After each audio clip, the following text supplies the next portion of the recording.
Hello and welcome to All Things Technical and the first video featuring a two-wheeled vehicle, this tiny little SYM Wolf Classic. If you're a scooter rider, you might have heard of SYM or SYM, I'm not entirely sure how to pronounce it, but otherwise you might have not. SYM is a Taiwanese company that produces mostly scooters, but also quads, light lorries, and a few motorbikes, like these.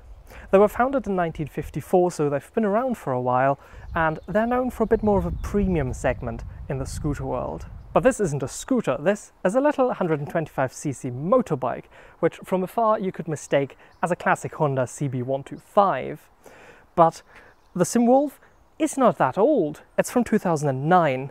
It does, however, come with a few old school features, so let's have a closer look. And the first thing you notice when you approach it is how small it really is. It is tiny, but that makes it extremely maneuverable. You can push this thing around like a bicycle and you can ride around in very small circles. And the small size also means it doesn't weigh anything.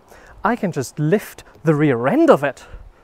Not a problem at all. And because it is so light, it doesn't need a lot of power to be fun to ride. So the around 12 horsepower this little carburetted and air-cooled engine produce are enough to chuck it around corners, especially on some twisty, narrow roads. But before we dive into more technical details, let's have a look at the general design of it a bit more. A bike could not look more classic than this. The air-cooled engine pushes its exhaust gases into a classic pea-shooter exhaust that comes with a little heat shield, and above that we have a classic looking fuel tank, and behind it a leatherette, very plush bench seat with a big grab handle on the back. And up front there's the chromed handlebar with all of the controls. What is very cool is the amount of gauges you get with this bike. There's a speedometer, a tachometer, and in the middle there is an analog fuel gauge. Well, that is true luxury in the world of motorbikes. And to finish the classic look, the Wolf Classic comes equipped with some wire wheels and some chromed mudguards, which are actually made out of metal, which is something you don't get very often these days. At the back, here you get dual springs and shock absorbers. These are a little rusty, but trust me, the chrome on these was glistening in the sun when it was new. Well, that concludes the classic looks of it, but as I stated earlier, it doesn't only look classic, it also has some very cool old school features. And the first of them is, annoyingly, that it has tubed wheels due to the spokes. But there is more, and for that we actually need to get on the bike, and that is me and not the cat, so sorry Zimba. There we go. Now you can really see how small this thing is. If I want to reach the controls properly, I need to sit all the way back. And that brings us to the next old school feature, and that is the gearbox. On a modern gearbox on a motorbike, in order to select first, you press down from neutral and then pull up all the way through the gears. Now that is so that you can reliably select first if you need to get out of the way quickly. So no matter how often or how frantic you press on the pedal, you'll always end up in first and only in first, so that you can drive off should there be a lorry that cannot stop in time. But it wasn't always like that. Some older gearboxes had neutral all the way at the top, and in order to select first, second, third and so on, you just push down. And that is exactly how this gearbox works. It's basically the other way around, and then a bit different again if it comes to the position of neutral. One other thing about the gearbox is the gear lever itself. On this bike there's very little space to get your foot in between the peg and the foot peg here. So the lever has an extension out the back which functions like a seesaw. So to go down, you push down at the front, and to go back up, you just push down at the back. Very handy. But I left my favorite old school feature to last, and that is the Kickstarter. I think every bike should come equipped with one. There is no better feeling than to start your bike by yourself. Now, it does come with an electric starter, but that is boring. And since this is a 125, it doesn't take too much effort to start the bike via the Kickstarter. So let's do that. Oh wait, before we start, there's one more old school feature here, and that is the choke lever. On this bike you have to manually pull the choke if you want to start the bike on cold days, but I don't think we're going to need the choke today.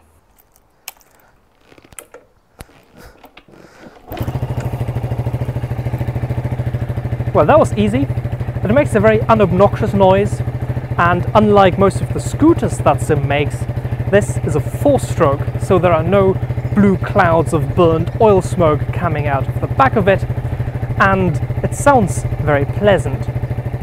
And it is fairly quiet, at least in idle that is.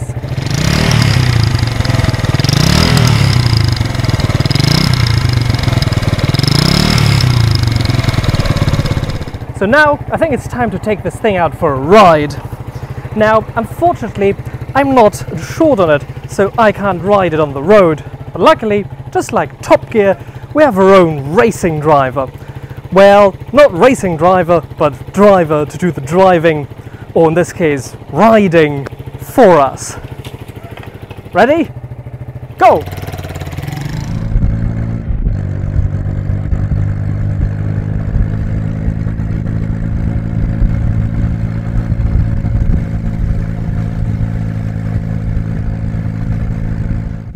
Out on the open road, feel the freedom. Well, I don't. I'm just doing the voiceover here. But I've been told by our rider here that the lightweight nature of the bike really makes it fun on roads like these, where maneuverability is everything. It doesn't take a lot of force or effort to make it tip into corners. I mean, you wouldn't really want to hit the motorway on this, but that's not what riding motorbikes is really about for most people. It is riding around corners, controlling the bike, getting into a flow and swinging from left to right on twisty roads. And for that, the 12 horsepower of this machine are definitely enough.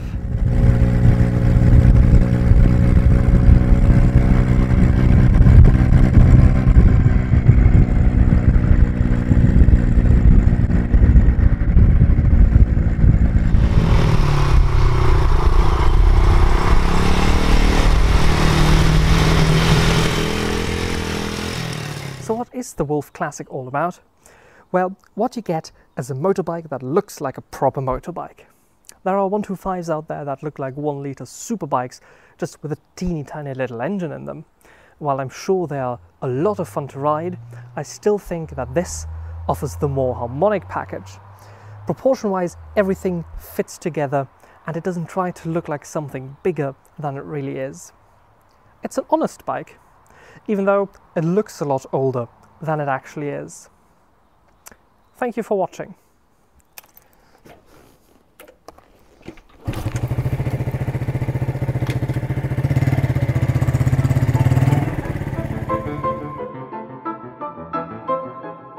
And as always, leave a like and subscribe if you enjoyed it, and should you be interested in DIY content, go check out my other channel called AT All Things DIY, the link is in the description. And now I shall leave you with a bit more cat footage. See you next time.